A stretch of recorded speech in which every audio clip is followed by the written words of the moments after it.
Salut à tous et bienvenue dans ce nouveau tutoriel. Et aujourd'hui on va parler un petit peu de WordPress et de la mise en ligne d'un site WordPress. En effet, comme vous le savez peut-être, il est intéressant de développer en local son site avant de le mettre en ligne. Quand je parle de local, c'est-à-dire sur sa machine, notamment par exemple avec l'outil de serveur local Mump, où on va pouvoir développer en toute tranquillité chez nous, faire tous nos tests, et ça va nous éviter de transférer des fichiers, etc. pour tester les changements, ça évite les soucis de cache et les choses comme ça. Si vous ne développez pas en local, ce tutoriel ne sera peut-être pas très pertinent pour vous, néanmoins je vous invite à vous renseigner sur l'utilisation d'un serveur local tel que Mump ou Wamp sur Windows, qui peut être grandement utile pour vous. Donc ici dans notre cas, on a un serveur, on a un WordPress pardon, qui est mis sur ce serveur local, et imaginons que vous ayez terminé, en l'occurrence c'est un site qui est vraiment le site basique WordPress avec un thème de base, mais enfin bref, imaginons que vous ayez terminé ce site là et vous voulez le mettre en ligne. Le seul problème avec WordPress, c'est que les URL sont inscrites dans la DB, et il y a un certain nombre de paramètres qui sont inscrits en dur, et donc si on essaye simplement de le transférer, on va avoir des erreurs. Donc moi aujourd'hui je vais essayer de vous faire cette petite vidéo pour vous permettre d'apprendre au mieux à transférer ce site et à le rendre utilisable en ligne. Donc, première chose qu'on peut constater, c'est que moi j'ai vraiment un site WordPress basique, ici avec quelques posts et des commentaires, et donc moi je veux garder ces données pour les transférer, sinon évidemment ça va être problématique. Bien sûr ça s'applique plus largement si vous avez des plugins qui stockent des données, je pense notamment à ACF, ou si vous avez posté des images, etc., etc. Donc, première chose à faire, et ça c'est assez logique, c'est ouvrir votre FTP, et en fait, on va simplement transférer tous les fichiers qu'on a, qui se trouvent donc ici, moi dans mon dossier démo, à la racine, donc avec l'index, le wp-config et aussi le wp-content qu'on a toutes nos autres données. On va le transférer sur notre FTP. On va prendre tout ça, et on va simplement le faire glisser. Lui, il va transférer tout ça.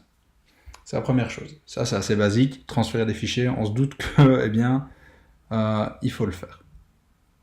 Ensuite, la seconde chose, c'est qu'on va devoir transférer notre base de données. Donc personnellement, moi j'utilise PHPMyAdmin qui est lié à Mump, et on voit qu'on a une base de données qui s'appelle Demo. Cette base de données, je vais l'exporter.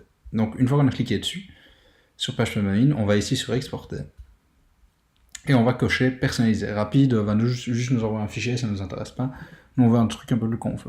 Il va juste nous envoyer du texte, pardon. Nous on veut un fichier. Donc on va cocher personnalisé.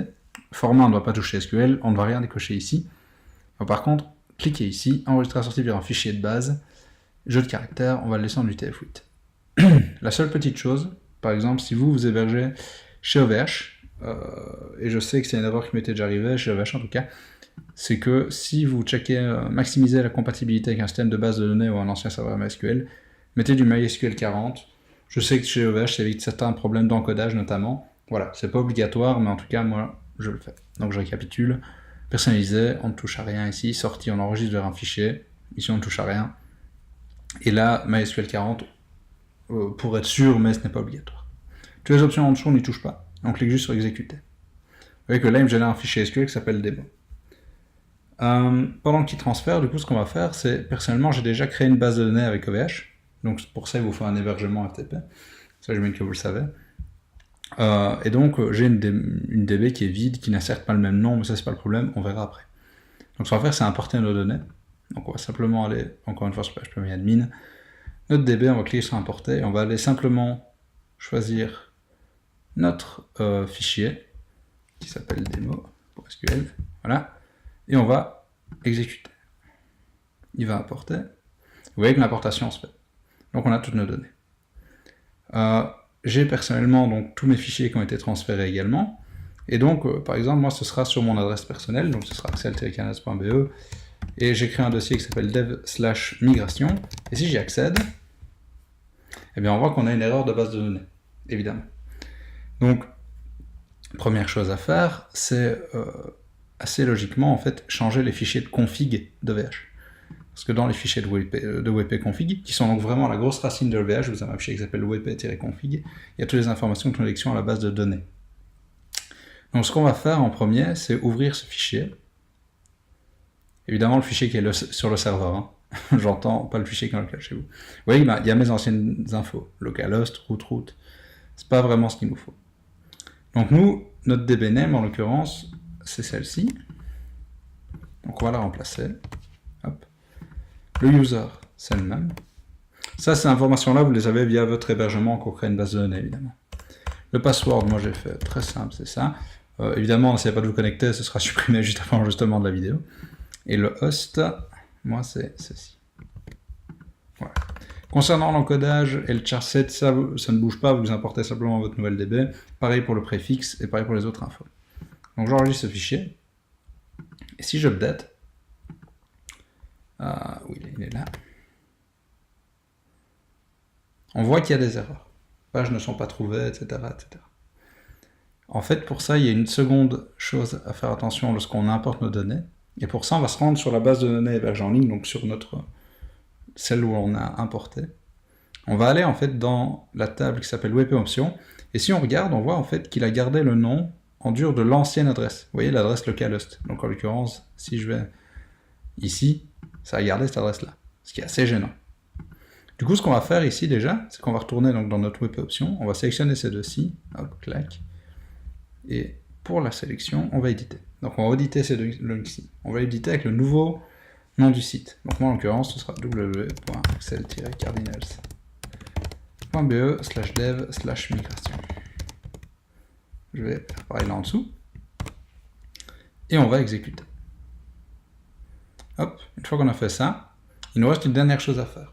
Parce que, en gros, si après j'accède, si j'essaie d'accéder à certains postes, il va quand même garder l'adresse quelque part. Donc pour ça, on va faire une petite commande SQL. Et donc pour ça, je vais simplement revenir à la racine de ma DB. Et je vais aller sur l'onglet SQL de PHP-admin.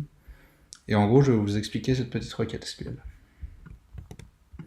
Donc en gros, cette requête SQL, qu'est-ce qu'elle fait?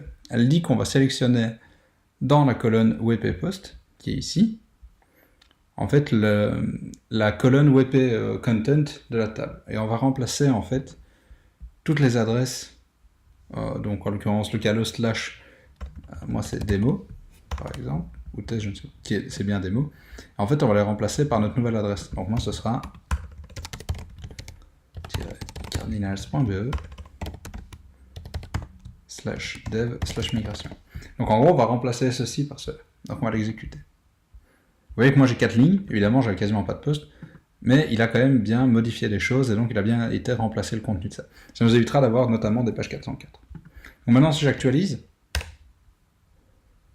on voit qu'en fait, je me retrouve avec toutes mes informations ici, qui sont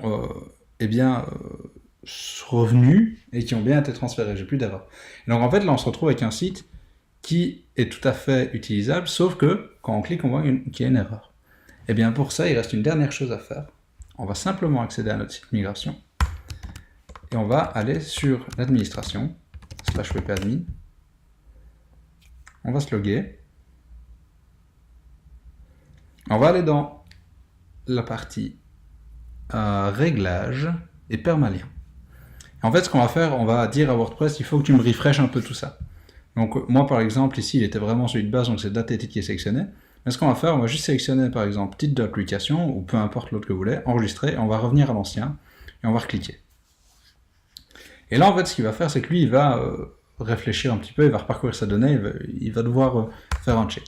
Donc maintenant si je retourne sur mon site et que je clique sur l'article, hop, j'ai bien tout qui est chargé. En fait, WordPress stocke de 1 les URL en dur dans la DB, comme dans la base de données, comme vous l'avez vu, c'est pour ça qu'on a dû le changer. Et en 2, eh bien, il garde en fait certaines traces, et dans sa génération des permaliens, donc des liens en fait, il garde aussi ces traces un peu en dur. Donc en gros, il faut lui faire un petit refresh, ça vaut toujours mieux, et comme ça on est sûr.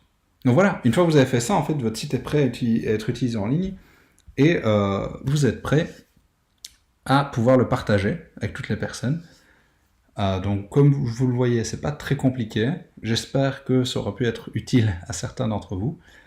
Et donc, n'hésitez pas à poser vos questions en cas de besoin, n'hésitez pas à mettre un petit like sur la vidéo ou à la partager, ou même la commenter. Et je vous dis à très bientôt pour de nouvelles vidéos. Salut à tous!